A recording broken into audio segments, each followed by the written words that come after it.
Goed, Matteus 27 vers 50. Hier is nou waar Jesus gekruisig word en waar hy doodgaan. Jesus het weer hard uitgeroep. Die laaste asem uitgeblaas, hy het gesterf. Vers 51, op daardie oomblik het die voorhangsel van die tempel van bo tot onder middeldeure geskeur. Die aarde het geskit. Die rotse het uitmekaar gebars. Kan jy net vir jou hierdie ding in jou kop, kan jy vir jou die prentjie, dit is woes. Vers 52, grafte het oopgegaan. Baie gelowiges wat dood was, het lewendig geword. En hulle het uit hulle grafte uitgegaan. Na Jesus' opstanding het hulle in die heilige stad gekom, waar hulle aan baie mense verskyn het. So waar hulle vir die 3 dae was, weet ek nie. Maar na Jesus opgestaan het hulle aan baie mense verskyn. Hoe werk dit? Dink net hoe geweldig moes het gewees het. Net voor Jesus doodgaan, van 12 uur tot 3 uur is daar duisternis, die son verdonker, daar is duisternis op die aarde. En dan blaas hy sy laaste asem uit, die voorhangsel skeur in 2. Hierdie voorhangsel, het om julle bietjie beter begrip te gee, was 20 meter hoog, 20 meter. Hierdie punt hier bo my, is 8 meter. Die voorhangsel was 20 meter hoog, 10 meter breed. En om ons aan, tussen 7 en 10 centimeter dik. Hierdie gordyn, hierdie geweldige ding. Hy skeur van bo tot onder, middeldeur. Toe Jesus sterf. Hier is nie grappies nie. Hier is nie. Dit is sommer net nie. Dit is geweldig. Gelowiges kom uit hulle grafte uit.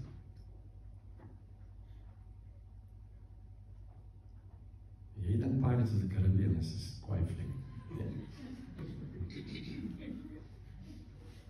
Dooies kom uit hulle grafte uit en verskyn aan die mense in Jerusalem. Weet nie wat hulle vir hulle sê en wat hulle doen en ek kan nie dink. Moes dit gewees het. Jesus het gesê, hy gaan opstaan. Niemand behoort verras te gewees het met dit wat gebeur. Hy het gesê, hierdie dinge kom, ek gaan opstaan. Matteus 28 vers 11. Terwyl die vroue op pad was, kom party van die wagte in die stad aan en vertel vir die priesterhoofde alles wat gebeur het. Dis nou nadat Jesus opgestaan het. Daar's 'n aardbewing, 'n engel kom, hy rol hierdie groot rots weg voor die ingang van die graf.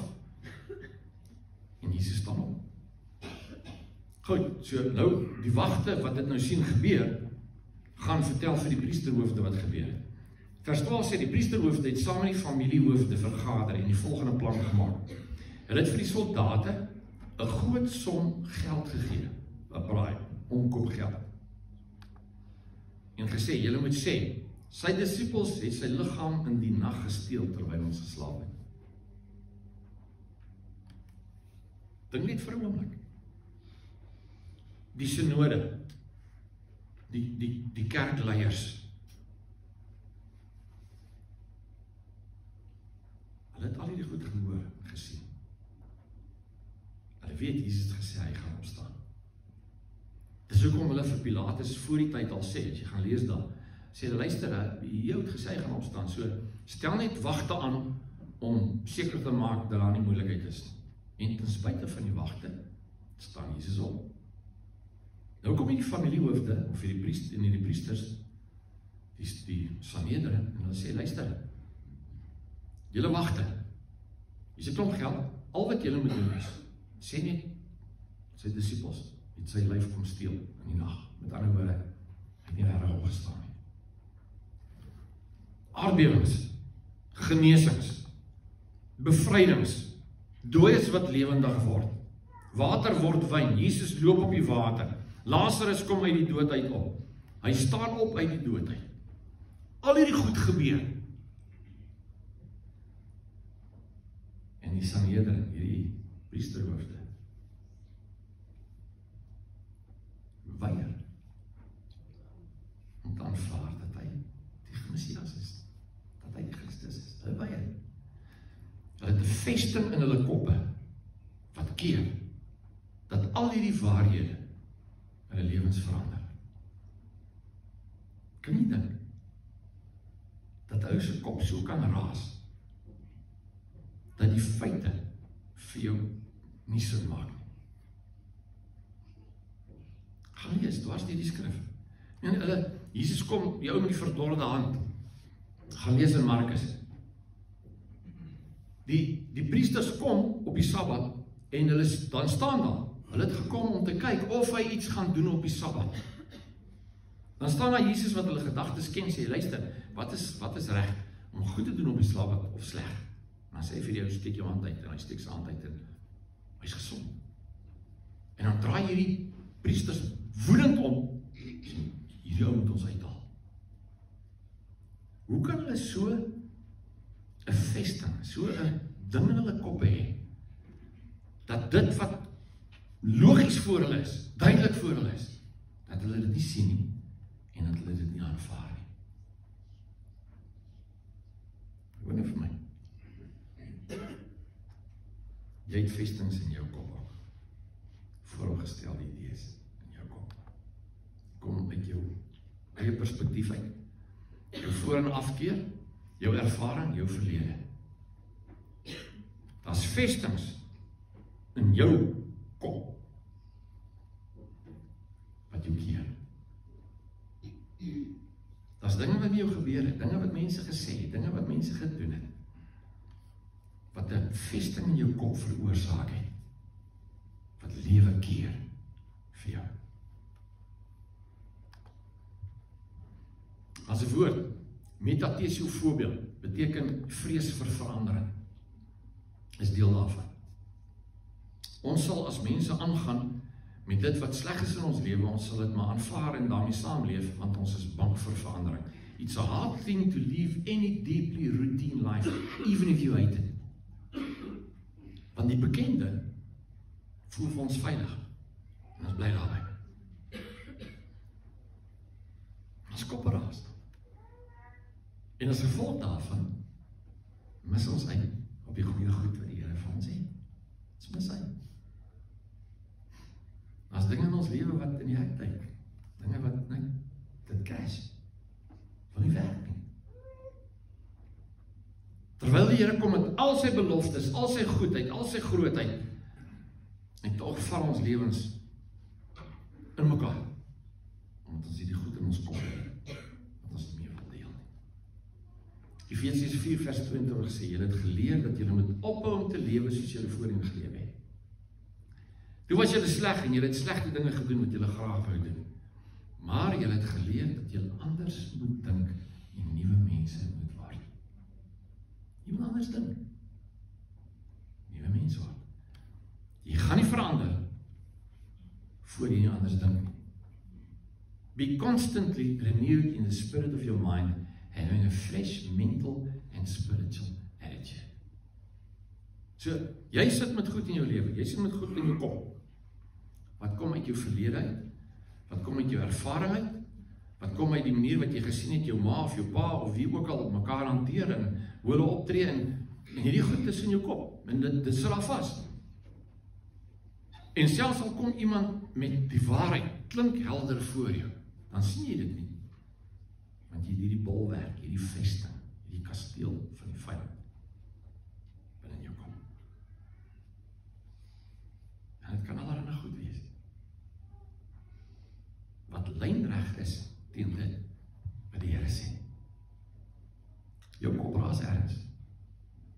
As areas in jou lewe waar jy nie reg dink nie.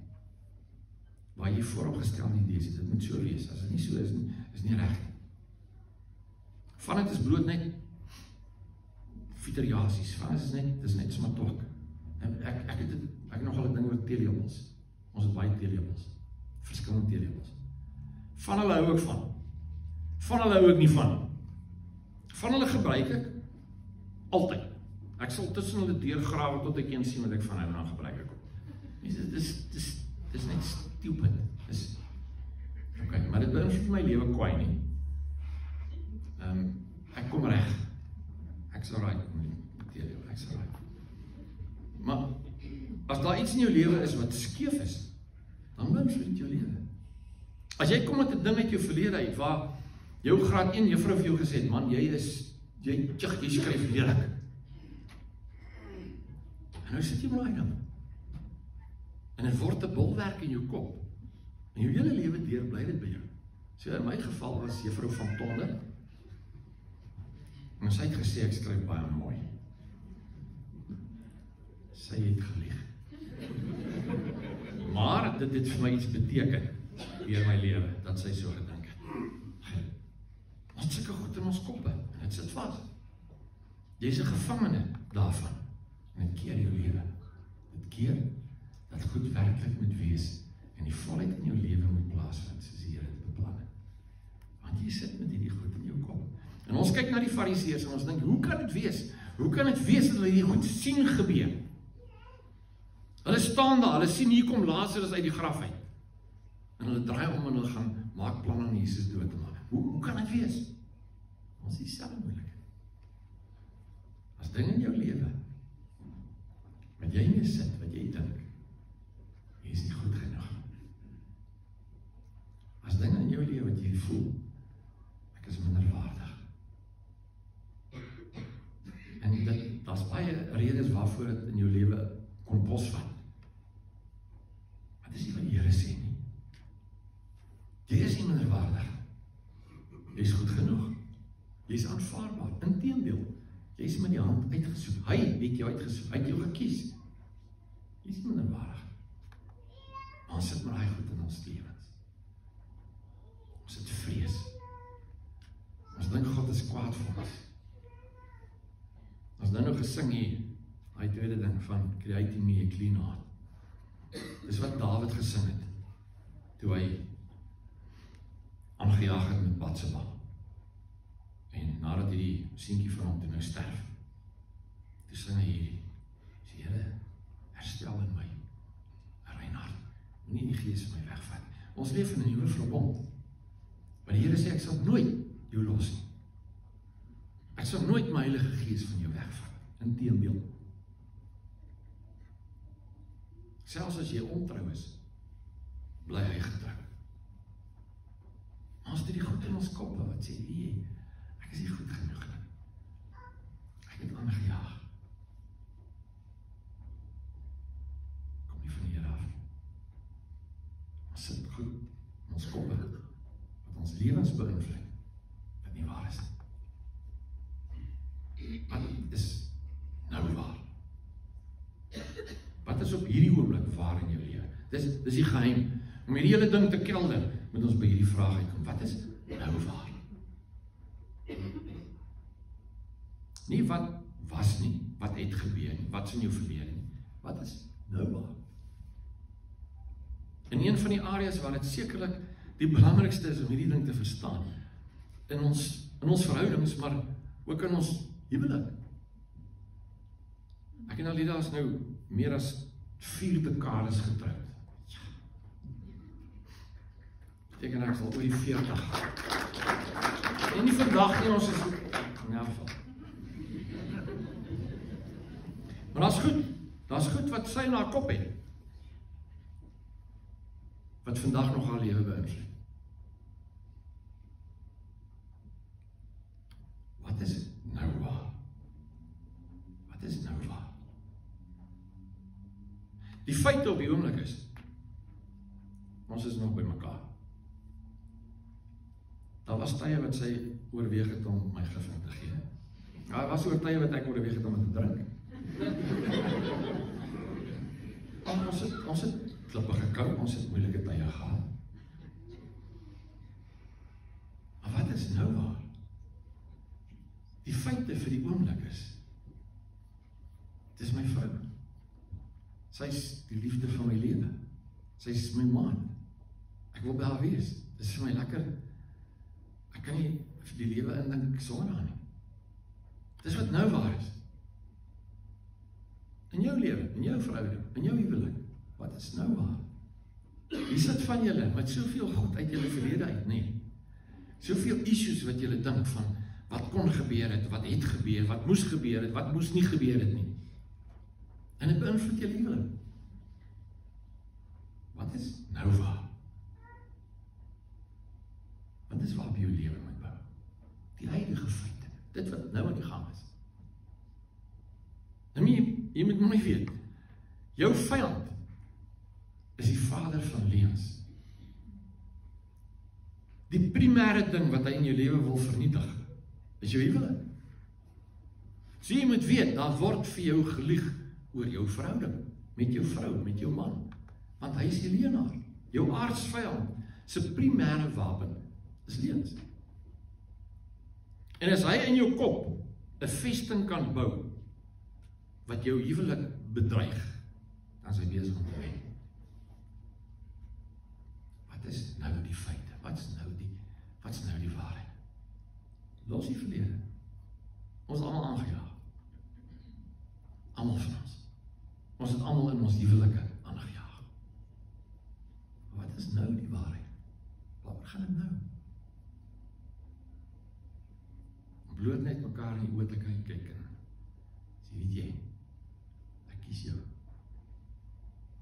Ek kies jou. Ek wil by jou wees. Ek wil jou by my.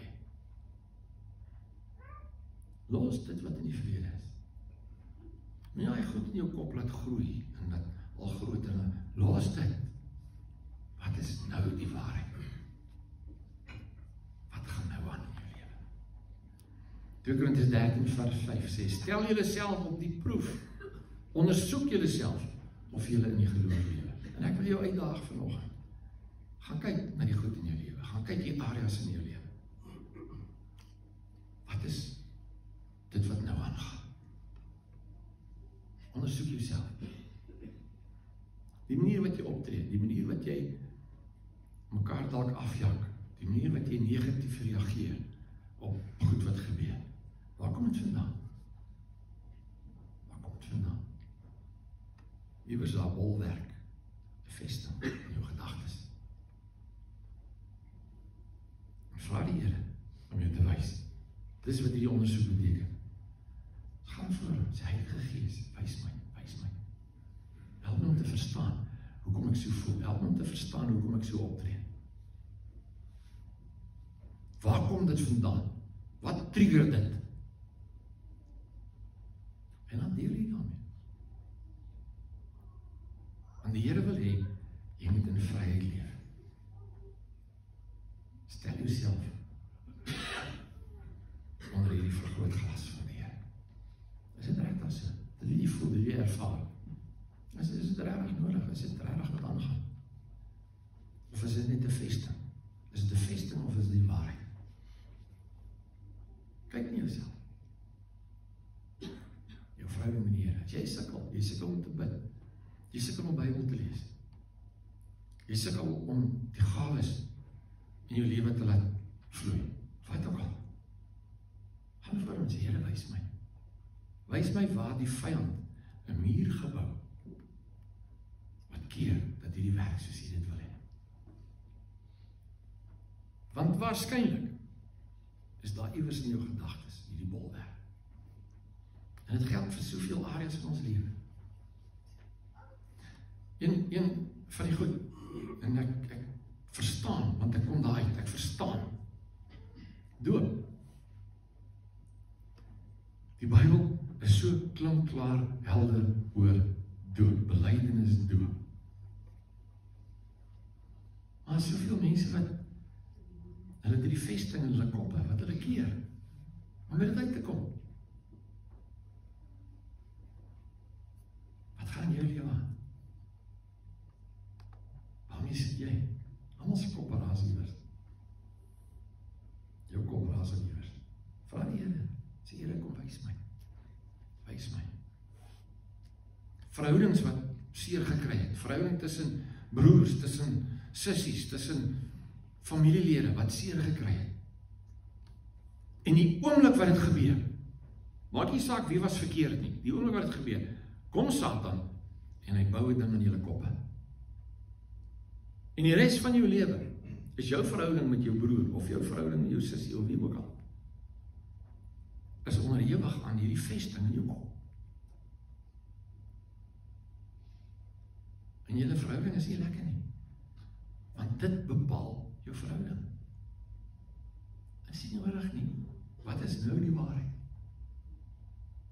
Wat is nou die waarheid? Moenie toelaat dat die vyand jou lewe steel op grond van valsheid wat in jou kop is. Psalm 119 vers 160 sê, uw woord is die waarheid. Elkeen van die regverdige verordeninge is tot in ewigheid. Dis ons baken, dis ons standaard, dis ons maatstaf, is die woord van. Wat sê die woord? Die woord sê, God het jou lief. Die woord sê, jy is aanvaarbaar. Die woord sê, jy is nie minderwaardig nie. Die woord sê, as jy voor hom kom, hy vergewe jou. En hy was jou met die bloed van Jesus. Daar is niks in jou wat hom wegstoot nie. Hy is lief vir jou. Dis wat die woord sê. En laat die vyand goed in jou kop bou, met jou keer, om die goedheid van God te beleef. Ek vir jou laaste skrif, Johannes 16:13, wanneer hy kom, die gees van die waarheid, sal hy julle in die volle waarheid lei. Ek wil jou uitdaag. Gaan sy 'n bietjie. Wat sê dit voor hom? Sê, Here, wys my, Heilige Gees, wys my.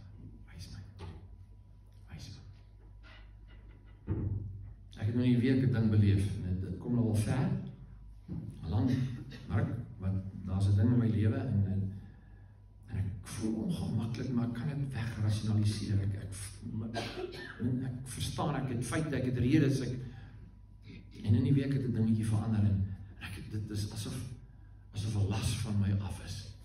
Dit is nie 'n groot ding nie, ek het niemand uitgehaal nie, ek het nie goed gesteel nie, ontspan, is niks groot nie, sommer 'n privaat dingetjie tussen my en die Here. Maar iets in die week het dit verander, en is asof 'n las van my afkom. Laat Heilige Gees jou wys in jou lewe. Ga sit voor hom en sê, Here, ondersoek my, wys my, sê my, help my. As daar goed in my kop is, wat die vyand gebou het, help my om dit af te breek, om met die waarheid uit te kom. Want sy wil, sy plan, sy idee vir jou, is oorwinnende lewe. Is om te leef, die koninkryk, Romeine 14:17, geregtigheid, vrede, blydskap. In die oggend wakker te word met so 'n skaapglimlag op jou gesig, want jy is nog 'n lieflike dag die Here my gee. Ongeag al die moeilikheid, want jy is meer as 'n oorwinnaar in Christus wat jy liefhet. Vra die Here om jou te wys waar jou kop raas. Dan maak jy dit reg. Kom ons bid.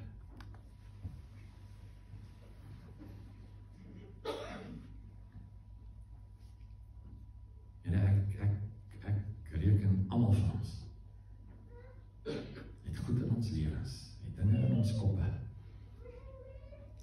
wat nie waar is nie en wat ons lewens negatief beïnvloed. En ek vra, Heilige Gees, sal U kom vandag in hierdie week, sal U kom deur drome, deur visioene, deur die woord, deur mense, deur profetiese woorde, deur die natuur, deur wat ook al, sal U kom en vir ons goed uitwys wat ons glo, wat ons aan vashou,